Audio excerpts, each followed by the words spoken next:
है कि paper leak नहीं प्रूव हो सकता है। सीजीआई साहब या सीजीआई बेंच काफी कन्विंस थे इस बात से कि पेपर लीक तो हुआ है, बिकॉज इतनी सारी नॉइस है, इतने सारा एफआईआर में चीजें हैं।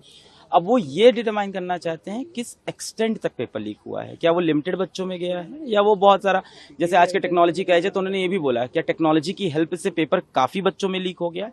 अब वो ये डिटरमाइन करना चाहते हैं कि रीनीट की, क्योंकि डिमांड थी काफी लोगों की, काफी सारे पिटिशनर्स की रीनीट की डिमांड थी, तो उसमें वो डिटरमाइन करना चाह रहे थे आज सीजीआई कि रीनीट किन बच्चों का होना चाहिए, क्या लिमिटेड पे बच्चों में पेपर लीक है या बहुत ज्यादा बच्चों में लीक है। क्योंकि वो बार बार उन्होंने ये एम्फेसाइज भी किया कि 24 लाख बच्चों की जिंदगी का सवाल है और इतनी सारे बच्चों का एक साथ रीनीट कराना लॉजिस्टिकली पॉसिबल नहीं है, प्रैक्टिकली पॉसिबल नहीं है। इतने सारे बच्चों का मेंटल स्टेटस क्या होगा, फिर से तैयारी कर पाए नहीं। तो ओवरऑल अभी ये समझ में आ रहा है कि एक तो उन्होंने टाइम दिया है कि हमें टाइमलाइन बताइए कि पेपर कब आप बनाते हैं, कौन सी कमेटी बनाती है, 2 सेट्स ऑफ पेपर कैसे बनते हैं, डेट कब वो जाते हैं प्रेस में, किस प्रेस में जाते हैं उसका नाम नहीं बताइए उन्होंने कहा, वरना फिर तो अगले साल वहां भीड़ लग जाएगी।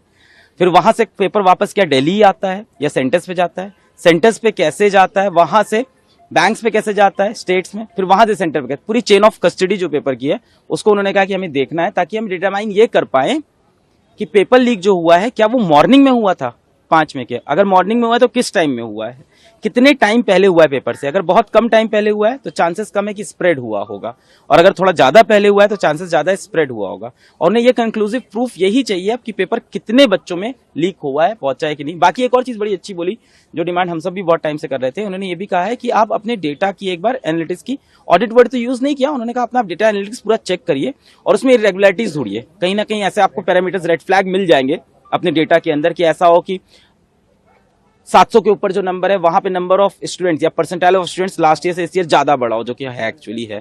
इस तरह की चीज उन्होंने कहा कि आप डिटरमाइन करके देखिए कि आपके डेटा के अंदर क्या क्या रेड फ्लैग्स दिख रहे हैं जो हर साल नहीं होते थे।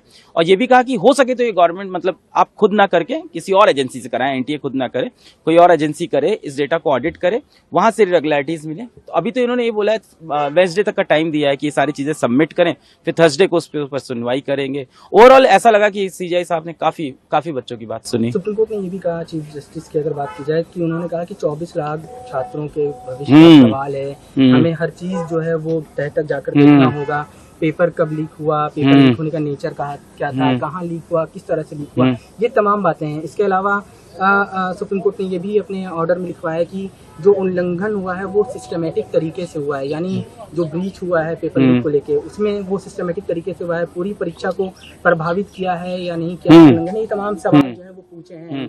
इसका कारण ये रहा क्योंकि 2015-16 का जो मैटर है जहाँ पे री टेस्ट हुआ है AIPMT में, वहां पे ये लिखा गया था माननीय कोर्ट के जजमेंट में कि सिस्टमैटिक फेलियर था। तो सिस्टमैटिक फेलियर के अंदर जब होता है तो उसके अंदर रीटेस्ट आपको कराना पड़ सकता है। तो ये डिटरमाइन करना चाहते हैं कि सिस्टमैटिक फेलियर है या कुछ लोगों की मैल प्रैक्टिसेस के अंदर इन्वॉल्व है। जैसे बिहार पुलिस की जब आप FIR की कॉपी पढ़ेंगे डिटेल में, मैंने कई बार पढ़ी, उसके अंदर लिखा हुआ है कि कुछ NTA के ऑफिशियल भी इन्वॉल्व थे, विच मीन सिस्टमैटिक फेलियर। इसीलिए शायद वो पूरी कस्टडी ऑफ पेपर जानना चाहते हैं कहाँ से कहाँ गया, कि इसके अंदर सिस्टमैटिक फेलियर है कि नहीं है। इसके सिवा गोधरा वाले मुद्दे पे भी काफी देर चर्चा हुई है, सभी मुद्दों को 2 घंटे तक डिटेल में सुना गया है। अब इतने समय में इतना ही सुन सकते थे, तो डिटेल में गोधरा वाला मुद्दा भी सुना गया है, बिहार का मुद्दा भी सुना गया है, इवन ग्रेस नंबर का मुद्दा भी डिटेल में सुना गया है। एक सेंटर से 6 बच्चे कैसे 720 में 720 ला सकते हैं, ये भी सुना गया है। तो हाँ, अब 24 लाख बच्चों की जिंदगी यहाँ पे दांव पे लगी, इसलिए सीजीआई ने कहा है कि एक बार में हम ये नहीं बोल सकते कि जाओ रीनीट कर लो। उन्होंने कहा ये कहना भी सही नहीं होगा, इतने सारे बच्चों का स्टेटस है। तो हम डिटरमाइन करना चाहते हैं किस एक्सटेंट तक बेनिफिशियरीज हैं, कितने एक्सटेंट पे बेनिफिशियरीज हैं, ये वर्ड उन्होंने यूज किया कि कितने बेनिफिशियरीज थे ओवरऑल इस मेल प्रैक्टिसेस से, कितने लोग को फायदा हुआ है। अगर ये 1, 2, 4, 5 है तो उसके लिए हम पूरी बच्चों को इफेक्ट नहीं कर सकते।